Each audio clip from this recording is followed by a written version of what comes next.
He gave us a signal. I had this fantasy that I would look across the tables and I'd see you there. I've been trying to reach you.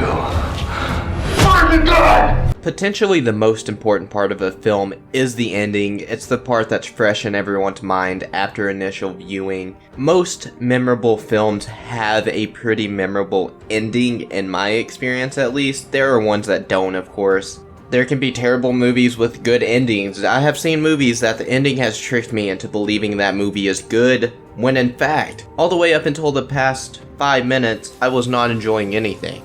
But a lot of Batman movies have memorable endings, especially lately. The Dark Knight trilogy, every ending, Nolan wanted you to enjoy that and remember it. So I feel like The Batman is about to have some kind of ending, a cliffhanger ending, or a satisfying ending. So, with that being said, I thought it was time to just go ahead and grade every Batman ending we've had thus far, from 1989 to current, live action only. I'm not including Batman 66 because it's just so tonally different from the others, and also I couldn't find the scene anywhere without buying it, so with me being a broke son of a bitch, I can't watch it.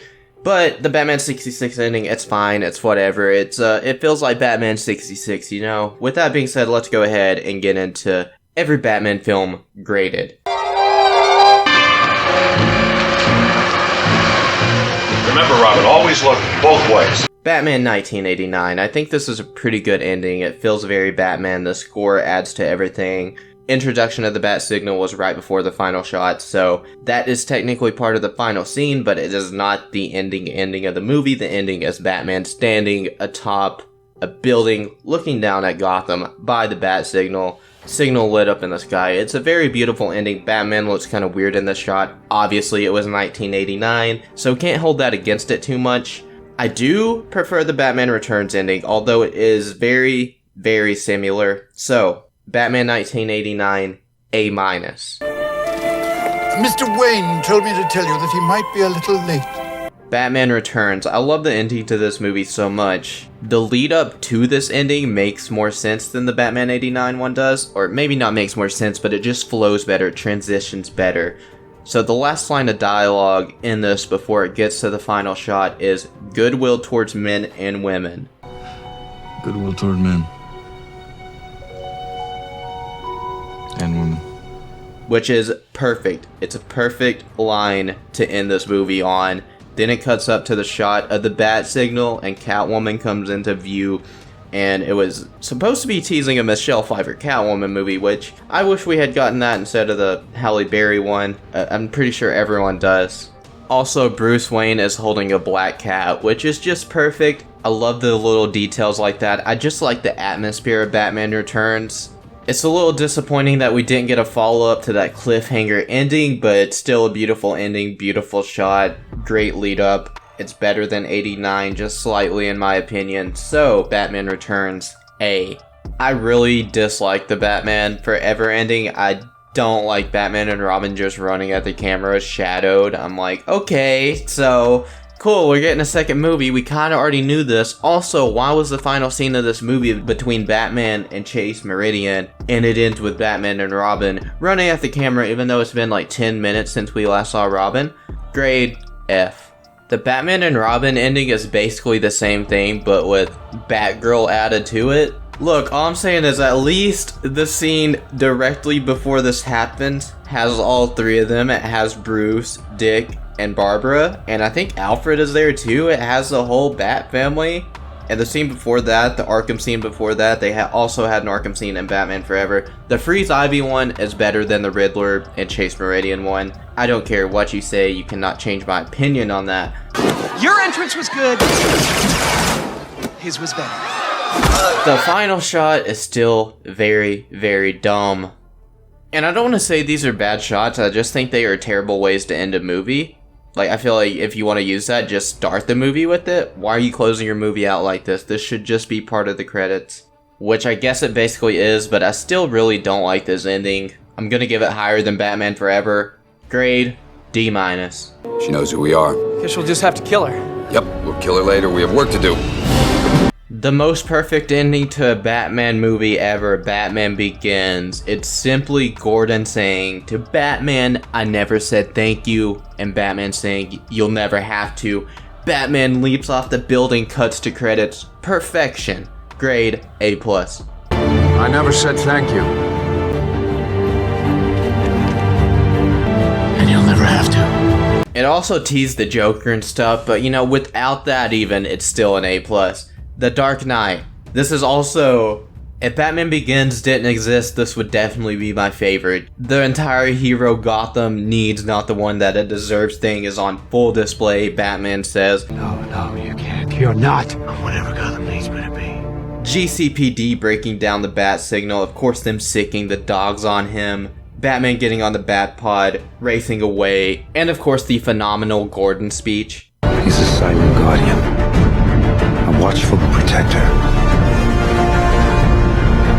a dark knight. This is probably the best movie ending I've ever heard, where the title of the movie is actually the last words. The last 3 words are The Dark Knight, which that's just cool that they could do that so naturally. Grade A+. Mr. Wayne.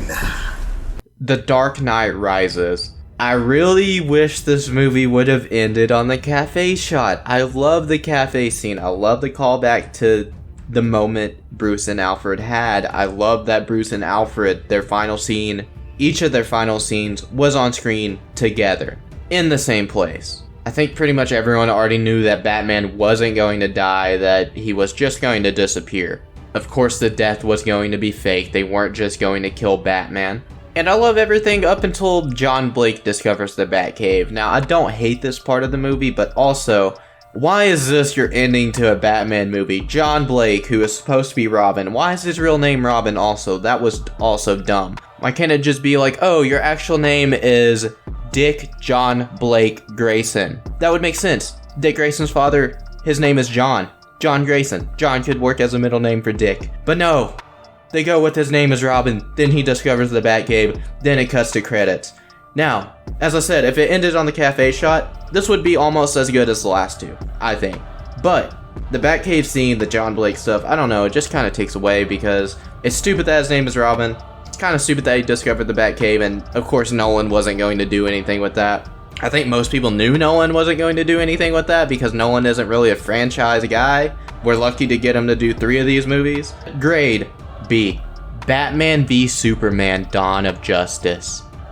Well, this is a disappointing one to end it off with. Batman isn't even in the final scene. Grade F. Fucking God! No, okay, seriously, I'm gonna do the final Batman scene, obviously. Batman visiting Lex Luthor in Arkham. Okay, I'm not a huge fan of the whole Batman branding people stuff. I don't even mind that he kills. I get that every version of Batman is different.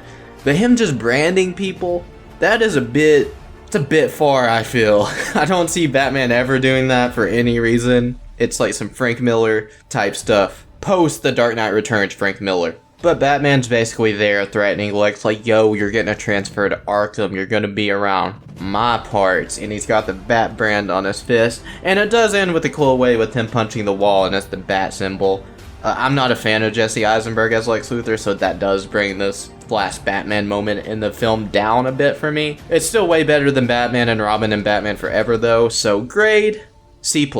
Now for anyone that cares, before I actually close this video out, I am rewatching the series, The Batman, from 2004, ran from 2004 to 2008. I'm watching that in celebration of The Batman, same name, so yes, that's why I'm watching it. But also it's just a show that is very good, very overlooked, so if you haven't seen it, check it out maybe. It's on HBO Max, check my video out. I looked over every season 1 episode, I'm about to look over every season 2 episodes. I just finished watching season 2, so if you're interested in that, please go check out the season 1 video. It'll be linked at the end. Thank you guys so much for watching. I hope you all have a wonderful day. Let me know what you think about the Batman endings down in the comments below. Do you agree with me? Do you not? I'm sure the next time I'm back, I'll be talking about Gotham in some way, so I'll see you then. It's not who I am underneath, but what I do that defines me. When will? You got a lot of cats. I have a thing about strays.